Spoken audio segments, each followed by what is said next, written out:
बरेली के निलंबित city magistrate अलंकार अग्निहोत्री के लिए उनके ही आवास यानी कैंपस में हाउस अरेस्ट कर लिया और सामने आपके दिखाओ, देखिए अब यहाँ पर पीएसी बल के लिए तैनात कर दिया है। एक कंपनी के आसपास है पीएसी और तमाम जो उनके समर्थक हैं वो उनसे मिलना चाह रहे हैं और सिटी मजिस्ट्रेट है वो भी बाहर आना चाह रहा है, लेकिन पुलिस ने उनके लिए हाउस अरेस्ट करके रखा है। सामने में आपके लिए दिखाओ, तो गेट से वो दिखाई देंगे, बात करने की भी कोशिश करेंगे और जानेंगे। ये बताइए कहाँ जाना चाह रहे थे, पुलिस ने आपके लिए रोक रखा है? नहीं, अब मैं तो विचरण के लिए लोग यहाँ बाहर आए हुए थे, मैं उनसे मिलने आया था, तो इन्होंने रोक दिया कि अब आप निकल नहीं सकते हैं। मैंने फिर यहीं से ही जो लोगों से हाथ मिला के जो है जो कुछ लोगों ने खाना दिया, कुछ लोगों ने चाय पानी दिया, क्योंकि अभी किचन का सिस्टम अभी ध्वस्त हो चुका है हमारे यहाँ, तो हमें बाहर से ही खाना और पानी आ रहा है। तो एक तरीके से मिनी जेल के रूप में यहाँ पे हम लोग एडीएम कंपाउंड में है।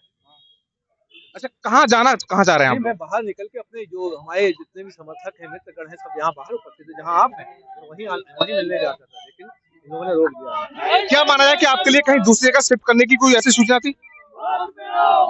नहीं, शिफ्ट करने की सूचना थी, लेकिन अभी मैंने अपने जुडिशियल जो प्रोटोकॉल्स है वो मैंने एक्टिव कर दिए हैं।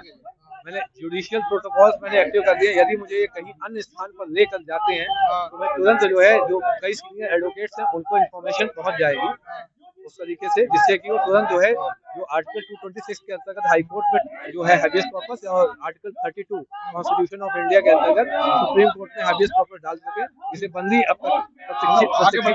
बंदी प्रत्यक्षीकरण कहते हैं, जिसमें कि यदि किसी को पुलिस प्रशासन यदि अपनी कस्टडी में लेता है तो 24 घंटे के अंदर उसे मजिस्ट्रेट के सामने प्रस्तुत करना होता है। तो ये इससे कम से कम ये होगा 24 घंटे के अंदर मुझे प्रस्तुत इनको मजिस्ट्रेट के समक्ष करना पड़ेगा यदि मुझे कहीं अज्ञात स्थान से कस्टडी में ले जाते हैं। अच्छा, क्या माना जाए आपने आपको होम अरेस्ट माना है? हम मान कर रहे हैं, आप अंदर आके मुझे निकलने नहीं दे रहे हैं, इसको हाउस अरेस्ट ही बोलते हैं। क्या मोबाइल भी आपकी लेने की कोशिश? मोबाइल लेने की कोशिश नहीं की है, लेकिन यदि ये मोबाइल लेने की कोशिश करेंगे तो ये लोगों को पता चल जाएगा। अच्छा, ये बताइए क्या सुबह की रणनीति क्या होगी आप लोगों की?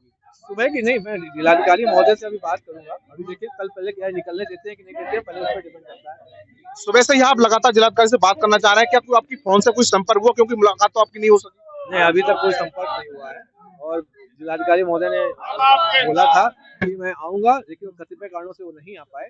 दूसरी बार मैं जिलाधिकारी महोदय से वार्ता करने गया था, अभी उनसे वार्ता नहीं हो पाई। लेकिन कल तक सुबह तक आप ये कह रहे हैं कि मैं हाउस जो सरकारी आवास है उसे खाली करके जा रहा हूँ, क्या आप उसको खाली करने की कल जो है, क्योंकि कल की सिचुएशन थी जो इमीडिएटली जब मैं आया तो मैंने तुरंत जो है आवास खाली करने बोला, तो मेरे जितने भी अभी परिवारजन यहाँ पे हैं, ये सब हमारे परिवार है, इन्होंने कहा था आप अभी सिर्फ थोड़ा सामान निकाल लीजिए, कुछ बेड वोड रखे रहिए, ठीक है। तो तब जब उन्होंने बोला तब मैंने उनकी बात मानते हो कुछ सामान अभी रखा हुआ जिसमें सिर्फ जो है तकिया गद्दा है और कुछ नहीं। क्या किसी तरह का जैसे कल आप आरोप लगा रहे कि मुझे अपना जान का खतरा है, कि अभी भी कोई आपको जान का? जो सिचुएशन थी, अगर वो स्पीकर फोन पे नहीं होते तो मेरे उसमें खतरा तो था ही, मैं तो बंधक बन गया था। अगर वो कॉल नहीं होती, वो तो जब मैंने मीडिया को न्यूज पहुंचा दी, वो विवेक था, बजरंगबली की कृपा थी, तब मैं वहां से मुझे डीएम साहब को वहां से ले जाने पड़ा। क्या आप आवास खाली करके अपने घर जाना चाह रहे हैं? नहीं, अभी तो मैं यहीं पे हूँ, अभी तो हाउस अरेस्ट हूँ।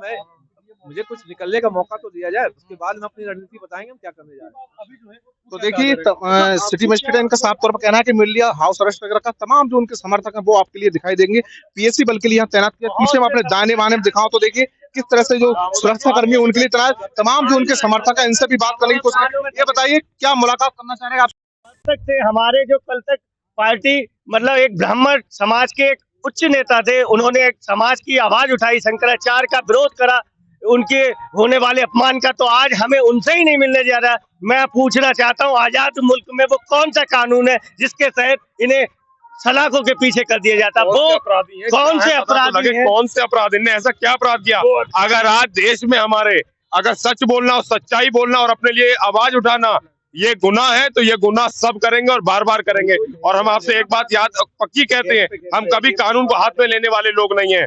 आप बताइए, हम लोगों से बोला जा रहा है साला पंडित, आप बताओ किस तरीके का क्या लग रहा है? उस अधिकारी का नाम बताना पड़ेगा, किसने कहा था वो साला पंडित पागल हो गया।